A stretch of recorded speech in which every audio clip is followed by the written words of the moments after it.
प्रभु यीशु मसीह के नाम में सभी को जय मसीह की। प्रिय भाई और बहनों, मैं महान परमेश्वर का धन्यवाद देती हूँ। उसी प्रकार से मैं अपने आत्मिक माता पिता का भी धन्यवाद देती हूँ।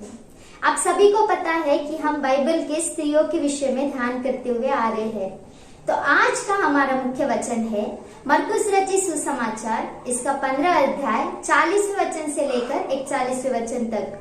मरकुस रचित सुसमाचार, इसका 15 अध्याय 40वें वचन से लेकर 41वें वचन तक। वहां पर वचन में इस प्रकार से लिखा है, कई स्त्रियां भी दूर से देख रही थी। उनमें मरियम मगदलिनी, छोटे याकूब और योसेफ की माता मरियम और सलोमी थी। जब वह गलील में था तो ये उसके पीछे हो लेती थी और उसकी सेवा टहल किया करती थी। और अन्य बहुत सी स्त्रियां भी थी जो उसके साथ यरूशलेम में आई थी। अगर हम यहाँ पर वचन में देखेंगे तो वचन में सलोमी के विषय में लिखा है। तो आज हम सलोमी के विषय में ध्यान करने वाले हैं। सलोमी नाम का अर्थ क्या है कहने से समाधान या फिर मेल मिलाप करके हम देख सकते हैं। ये जो सलोमी के विषय में और अगर हम बाइबल में देखेंगे तो मत्ती रचित सुसमाचार, इसका 20वां अध्याय 20वें वचन से लेकर 28वें वचन तक। मरकुस रचित सुसमाचार, इसका 16 अध्याय पहले वचन में इस सलोमी के विषय में लिखा गया है। सलोमी कौन है कहने से ये जब्दी की पत्नी और जब्दी के पुत्र याकूब और यूहन्ना की माता है करके हम देख सकते हैं। उतना ही नहीं, सलोमी के ये जो दो पुत्र है याकूब और यूहन्ना, ये यीशु मसीह के चेले है करके हम देख सकते हैं। तो इस सलोमी के विषय में आज हम ध्यान करने वाले हैं। अगर सलोमी के विषय में देखेंगे तो सबसे पहली बात जो है, ये सलोमी यीशु मसीह की सेवा स्थल की हुई स्त्री थी करके वचन में लिखा गया है। मरकुस रचित सुसमाचार 15 अध्याय के 41वें वचन को अगर हम पढ़ेंगे तो वहां पर वचन में स्पष्ट रीति से लिखा है कि ये जो सलोमी है वो यीशु मसीह की सेवा टहल की करके वचन में लिखा गया है। यीशु मसीह भी जब इस संसार में आए थे वो सेवा करवाने के लिए नहीं, लेकिन आप सेवा करने के लिए आए करके वचन में स्पष्ट रीति से लिखा है। उतना ही क्यों, अगर हम पुराने नियम में देखेंगे तो शमूएल भी मंदिर में रहकर परमेश्वर की सेवा करता था करके लिखा गया है।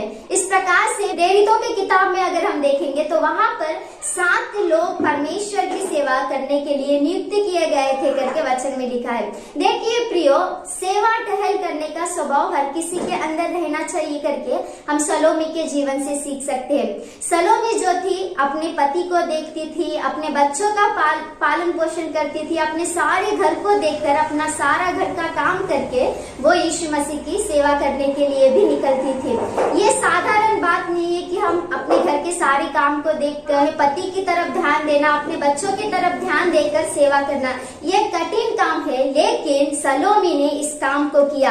आज अगर हम सलोमी के जीवन से क्या सीख सकते हैं कहने से, हर स्त्री के अंदर सेवा टहल करने का जीवन रहना चाहिए करके हम सलोमी के जीवन से सीख सकते हैं।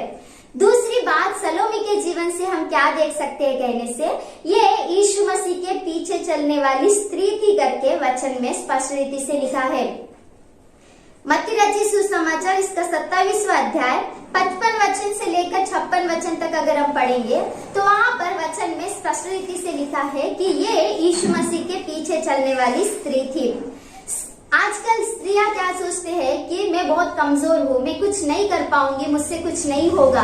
लेकिन अगर हम बाइबल में विचार करेंगे प्रियो, तो कमजोर रहने वाली स्त्रियां, कमजोर हो करके सोचने वाली स्त्रियों ने बहुत बड़े अद्भुत कार्य किए। परमेश्वर के लिए वो खड़ी हुई, परमेश्वर के पीछे चलने के लिए वो तैयार हुई करके हम देख सकते हैं। उदाहरण में अगर हम देखेंगे तो दबोरा को अगर विचार करेंगे तो हर एक पुरुष वहां पर नीचे गया था, हर एक पुरुष ने हार मान ली थी, लेकिन दबोरा परमेश्वर के लिए या फिर परमेश्वर के पीछे चलने के लिए वो खड़ी हो गई करके हम देख सकते हैं। उतना ही क्यों, अगर हम बाइबल में देखेंगे तो ऐसे अनेक स्त्रियां हैं जो परमेश्वर के पीछे चली, परमेश्वर के लिए खड़ी हुई और परमेश्वर के द्वारा आशीषों को प्राप्त की करके हम देख सकते हैं। परमेश्वर के पीछे चलना ये कठिन बात हो सकती है, क्योंकि अगर हम देखेंगे साउल भी परमेश्वर के पीछे चलना छोड़ दिया था। पहला शमूएल, इसके 15 अध्याय के 10वें वचन को अगर हम पढ़ेंगे तो साउल परमेश्वर के पीछे चलना छोड़कर परमेश्वर के द्वारा उसने आशीषों को प्राप्त नहीं किया, लेकिन परमेश्वर के द्वारा वो ठुकराया गया करके हम देख सकते हैं। आज हर एक लोग परमेश्वर के पीछे चलना चाहिए। हमारे जीवनों में कठिन परिस्थितियां आ सकती है, हम कमजोर हो सकते हैं, शैतान हमें बार बार गिराने की कोशिश कर सकता है, लेकिन उन हर परिस्थितियों में जब हम यीशु मसीह को देखकर यीशु मसीह के पीछे चलेंगे तो निश्चय परमेश्वर हमारी सहायता करेगा, निश्चय परमेश्वर हमारे संग होकर चलेगा करके हम इस सलोमी के जीवन से देख सकते हैं। दूसरी बात हमने देखा कि हमारा यीशु मसीह के पीछे चलने का स्वभाव रहना चाहिए करके। तीसरी बात सलोमी के जीवन से हम क्या सीख सकते हैं कहने से, सलोमी जो थी वो समर्पित जीवन के साथ थी और यीशु मसीह के लिए एक गवाह बनी करके हम देख सकते हैं। मरकुस रचित सुसमाचार इसका 16 अध्याय पहले वचन से लेकर दूसरे वचन तक अगर हम पढ़ेंगे, उसी प्रकार से मरकुस रचित सुसमाचार इसका 15 अध्याय 40 और 41 वचन को अगर हम पढ़ेंगे तो वहाँ पर वचन में स्पष्ट रीति से लिखा गया है कि यीशु मसीह के लिए सलोमी ने सुगंध द्रव्य को लेके आया। हम सभी को पता है यीशु मसीह हमारे लिए, हमारे पापों के लिए स्वर्ग को छोड़कर इस दुनिया में आए। वो हमारे लिए मारे गए, गाड़े गए, फिर तीसरे दिन जी उठे।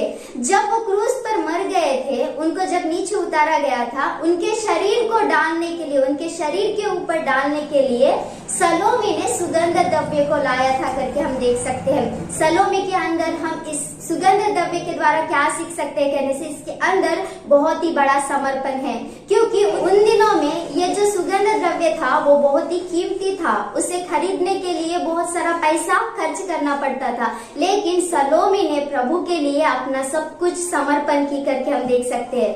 उतना ही नहीं, ये सलोमी जो थी उसने ये विश्वास किया था, क्योंकि यीशु मसीह हर समय बताते थे कि मैं मनुष्य का पुत्र, परमेश्वर का पुत्र, वो मारा जाएगा फिर तीसरे दिन जी उठेगा। इस बात को विश्वास करके मसीह का शरीर खराब नहीं होना चाहिए करके, यीशु मसीह का शरीर अच्छा रहना चाहिए करके उसने सुगंध द्रव्य को लाया। उतना ही क्यों, ये यीशु मसीह के मृत्यु को और पुनरुत्थान को प्रचार की करके भी हम देख सकते हैं। देखिए प्रियो, सलोमी के जीवन को अगर हम विचार करेंगे तो इसके अंदर सच में समर्पण और गवाही का जीवन है करके हम देख सकते हैं। देखिए आज हम भी यीशु मसीह पर विश्वास किए हुए लोग हैं, हम सभी को यीशु मसीह के बारे में पता है, हम सभी को ये पता है कि हमारे पाप किस प्रकार से क्षमा होते हैं। हमें भी यीशु मसीह के लिए गवाह बनना चाहिए, हम भी यीशु मसीह के विषय में लोगों को बताना, सुसमाचार को लोगों को बताना बहुत ही जरूरी है। रोमियो इसके पहले अध्याय के 16 वचन को अगर हम पढ़ेंगे, पहला पत्रस इसके दूसरे अध्याय के 9वें वचन को अगर हम पढ़ेंगे, पहला कुरिन्थी इसका 9वें अध्याय के 16 वचन को अगर हम पढ़ेंगे, इन सारे रेफरेंसों को अगर हम देखेंगे तो हम यहाँ पर देख सकते हैं कि हम किस प्रकार से लोगों को सुसमाचार सुना सकते हैं। देखिए प्रियो, जिस प्रकार से सलोमी के जीवन में सुसमाचार सुनाने का या फिर यीशु मसीह के मृत्यु और पुनरुत्थान को प्रकट करने का या फिर यीशु मसीह के मृत्यु और पुनरुत्थान को प्रचार करने का जीवन है, उसी प्रकार से आज हर एक मसीह के अंदर जो यीशु मसीह पर विश्वास करते हैं उनके अंदर ये स्वभाव रहना चाहिए करके हम सलोमी के जीवन से तीसरी बात को देख सकते हैं। सलोमी के जीवन से चौथी बात को हम क्या देख सकते हैं कहने से, ये जो सलोमी थी वो अपने दोनों पुत्र भी यीशु मसीह के दाहिनी ओर एक और बाई ओर एक बैठे रहना चाहिए करके यीशु मसीह के पास आकर प्रार्थना की हुई स्त्री है करके हम देख सकते हैं।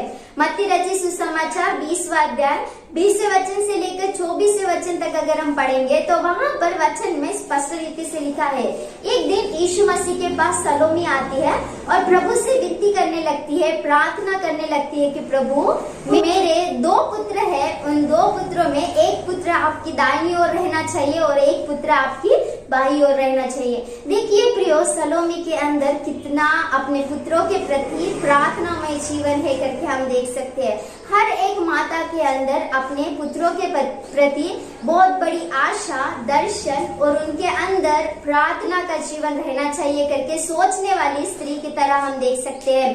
देखिए प्रियो, अगर हम हेप्सिबा के विषय में विचार करेंगे तो हेप्सिबा भी मनुष्य के लिए, अपने पुत्र के लिए हर दिन रो रो कर प्रार्थना कर रही थी, मेरा पुत्र अच्छा रहना चाहिए, मेरा पुत्र अच्छा राज्य परिपालन करना चाहिए करके, मेरा पुत्र अच्छा राज्य चलाना चाहिए करके वो हर दिन रो रो कर अपने पुत्र के लिए प्रार्थना करती थी। उसी प्रकार से ये सलोमी भी अपने पुत्रों के लिए, अपने पुत्रों के दर्शन के लिए, अपने पुत्रों के भविष्य के लिए ऊंची सोच को रखकर प्रभु के सम्मुख में जाकर प्रार्थना कर रही है करके हम देख सकते हैं। आज हर एक स्त्री के अंदर जो विश्वासी है उनके अंदर अपने पुत्रों के प्रति एक बहुत बड़ी आशा और दर्शन रखकर प्रभु के सम्मुख में जाकर प्रार्थना करने का जीवन रहना चाहिए करके सलोमी के जीवन से हम सीख सकते हैं। और पांचवी बात को हम इस स्त्री के जीवन से क्या देख सकते हैं कहने से, ये जो स्त्री थी अपने पुत्रों को दैविक मार्ग पर चलाने वाली स्त्री की तरह है।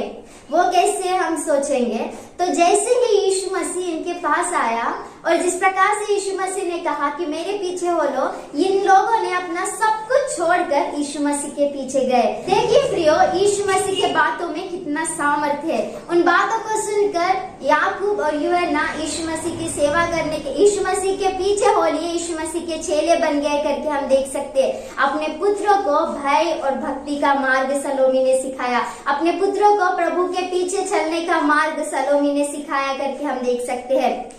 मत्ती रचित सुसमाचार इसके 4 अध्याय के 21वें और 22वें वचन को अगर हम देखेंगे तो वहां पर वचन में स्पष्ट रीति से लिखा है, इनके अंदर इतना भय और भक्ति था कि यीशु मसीह भी इनको बहुत पसंद करते थे करके हम देख सकते हैं।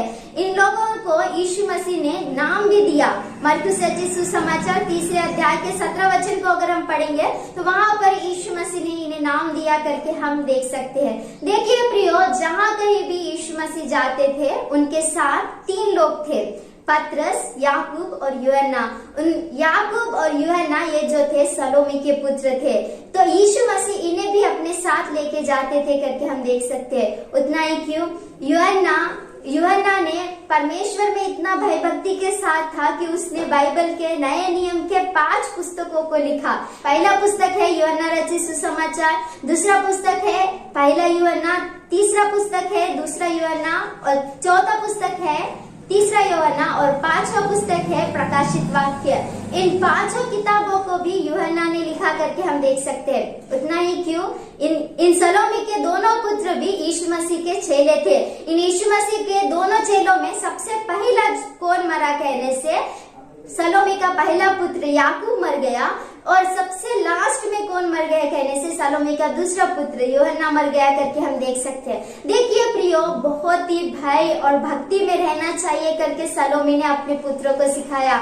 आज हर एक माताएं अपने बच्चों को परमेश्वर के प्रति भय भक्ति में जीना सिखा रहे हैं क्या? सच में क्या पर अपने पुत्र लोग परमेश्वर में बढ़ना चाहिए, परमेश्वर के भय भक्ति में रहना चाहिए, वो लोग परमेश्वर के लिए कुछ करना चाहिए, वो लोग परमेश्वर के मार्ग में चलना चाहिए। जिस प्रकार से सलोमी ने सोचा उस प्रकार से क्या आज हम सोच रहे, ये हमें अपने आप को एक बार परखना चाहिए। सलोमी के जीवन से हमने 5 बातों को देखा।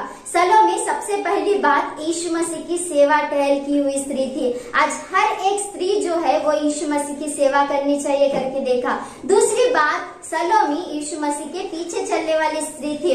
आज हर एक लोग यीशु मसीह के पीछे चलना चाहिए। हर एक कठिन परिस्थितियों में, समस्याओं में, हर एक बात में यीशु मसीह के पीछे चलना चाहिए करके हमने सलोमी के जीवन से देखा। तीसरी बात हमने सलोमी के जीवन से देखा कि ये अपने पुत्रों के विषय में प्रार्थना कर रही है, पुत्र के विषय में एक बड़े दर्शन को देख रही है करके हमने देखा। हर एक माताएं अपने पुत्रों के विषय में बड़े दर्शन और आशा और परमेश्वर के सम्मुख में जाकर प्रार्थना करना चाहिए करके हमने देखा। चौथी बात, सलोमी इसके अंदर समर्पण जीवन और एक अच्छी गवाही है कि इसने यीशु मसीह के पुनरुत्थान को और यीशु मसीह के स्वर्गारोहण को प्रकट किए। जिस प्रकार से इसने सुसमाचार को सुनाया, जिस प्रकार से इसके अंदर समर्पण जीवन है, उसी प्रकार से हमारे अंदर भी समर्पण जीवन रहना चाहिए। हम भी यीशु मसीह का सुसमाचार सुनाना चाहिए करके हमने देखा। बात हमने सलोमी के जीवन से क्या देखा कहने से, ये अपने पुत्रों के विषय में एक एक बड़ी आशा को रखकर बड़े दर्शन के साथ प्रभु के सम्मुख में जाकर प्रार्थना की करके हमने देखा। आज हर एक माताएं अपने पुत्रों के विषय में बड़े दर्शन के साथ, आशा के साथ परमेश्वर के सम्मुख में जाकर प्रार्थना करना चाहिए करके हमने देखा। पांचवी बात हमने सलोमी के जीवन से क्या देखा, मतलब ये जो स्त्री थी परमेश्वर के भय भक्ति में और दैविकता के मार्ग में जीना सिखाई करके हमने देखा। आज हर एक माताएं अपने पुत्रों को परमेश्वर के भय भक्ति और परमेश्वर के दैविकता के मार्ग में चलना सिखाना चाहिए करके हमने देखा। इन 5 बातों के द्वारा प्रभु आप सभी को आशीष दे। आमीन। Praise Lord.